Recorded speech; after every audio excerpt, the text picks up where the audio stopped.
Halo semuanya, perkenalkan nama saya Fernando Indra dari Universitas 11 Maret, Prodi Pendidikan Geografi, Fakultas Keguruan dan Ilmu Pendidikan. Jadi di sini saya akan menerangkan tentang teori pembelajaran yaitu teori behavioristik. Jadi pernah nggak teman-teman itu berpikir mengapa seseorang bisa belajar sesuatu hanya karena sering melakukan atau mengulangi hal yang sama?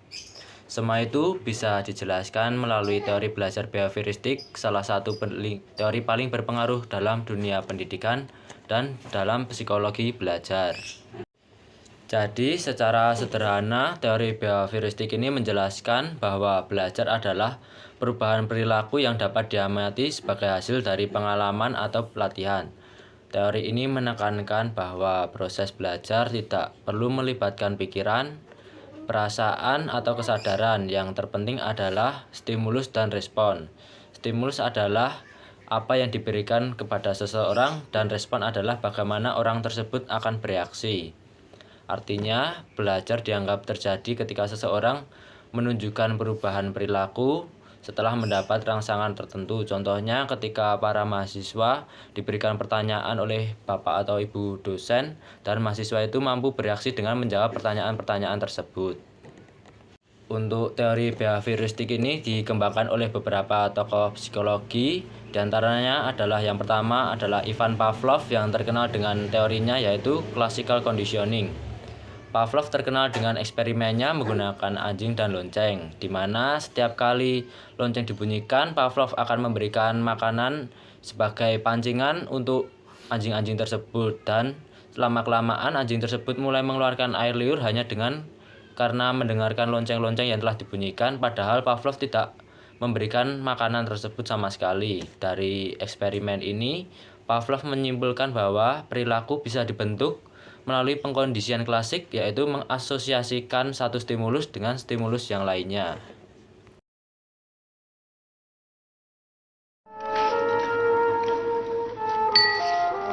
Pavlov's aim was to discover what caused saliva to flow. He rerouted the salivary ducts to the outside of his dog's cheek so that he could collect and measure the spittle. Perhaps he thought the production of saliva might be the result of a fixed nervous reflex, like a knee jerk.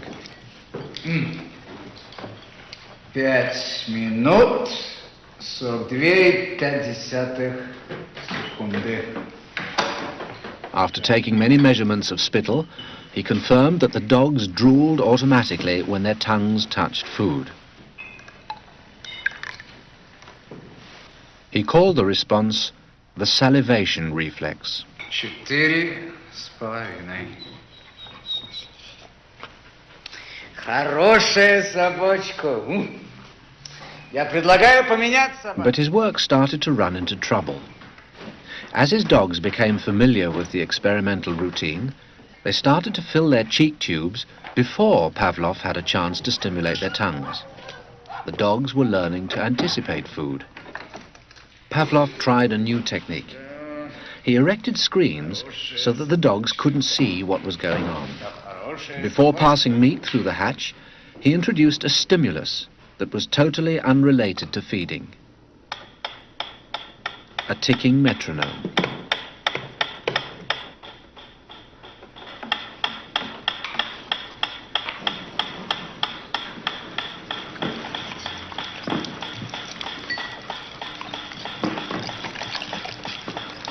At first, the dog dripped saliva into its cheek tube only when the food appeared.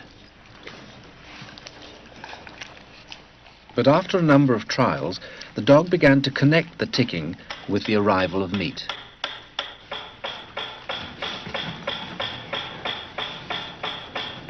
Soon, the sound alone made the dog drool.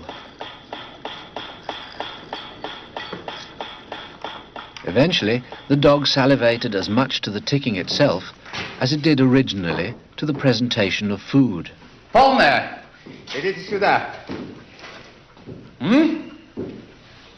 Что я говорил? He called this new response the conditioned reflex. Собака.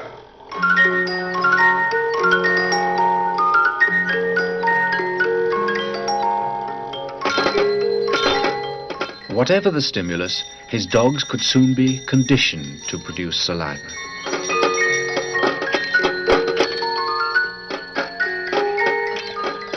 Pavlov believed that he had discovered how animals learned, even in the wild. Untuk tokoh kedua dari teori behavioristik ini adalah Edward L. Thorndike. Thorndike meneliti perilaku hewan menggunakan kotak teka-teki atau yang disebut dengan puzzle box yang diberikan kepada kucing. Ia menemukan bahwa perilaku yang diikuti dengan hasil menyenangkan akan cenderung diulang, sedangkan perilaku yang diikuti hasil tidak menyenangkan akan dihindari. Inilah yang dikenal dengan law of effect atau hukum efek, dasar penting dari pembelajaran melalui konsekuensi. Contohnya, ketika siswa dapat menjawab pertanyaan, seorang guru biasanya akan memberikan pujian atau reward, dan siswa biasanya cenderung akan terdorong untuk melakukan hal yang sama atau mengulangi hal yang sama. Untuk tokoh teori behavioristik yang terakhir ada yang bernama B.F. Skinner, di mana teorinya yang terkenal disebut dengan operant conditioning. Skinner mengembangkan ide dari Edward L. Thorndike dengan konsep penguatan atau reinforcement dan hukuman atau punishment. Ia menunjukkan bahwa perilaku dapat dibentuk dan dikontrol melalui konsekuensi. Contohnya, jika siswa diberi pujian atau hadiah setelah menjawab benar, kemungkinan ia akan mengulangi perilaku tersebut. Sebaliknya, jika mendapat teguran atau hukuman, perilaku salah itu akan berkurang. Itu mirip sama dengan contohnya di Edward L. Thorndike tadi. Skinner menyebutkan proses ini sebagai operant conditioning atau pembelajaran yang didasarkan pada konsekuensi dan perilaku. Di dalam teori behavioristik ini memiliki beberapa prinsip-prinsip utama, yaitu yang pertama adalah stimulus dan respon, yang berarti semua perilaku adalah reaksi terhadap stimulus dari lingkungan. Yang kedua, pengulangan dan latihan, yaitu belajar terjadi melalui pengulangan perilaku yang sama. Yang ketiga adalah penguatan atau reinforcement, di mana respon yang diberikan penguatan positif akan diperkuat dan cenderung diulang. Yang keempat adalah hukuman atau punishment. Hukuman dapat mengurangi kemungkinan munculnya perilaku tertentu. Yang terakhir adalah pembentukan atau shaping, di mana perilaku kompleks dapat dibentuk melalui penguatan bertahap dari perilaku sederhana. Untuk penerapannya sendiri, teori behavioristik ini biasanya diterapkan dalam dunia pendidikan, terutama pada pembelajaran yang menekankan latihan, kebiasaan, dan pengulangan. Beberapa contohnya antara lain adalah di mana guru memberikan pujian atau hadiah kepada siswa yang menjawab benar untuk memperkuat perilaku positif. Drill atau latihan berulang digunakan untuk pembelajaran matematika, bahasa, atau hafalan.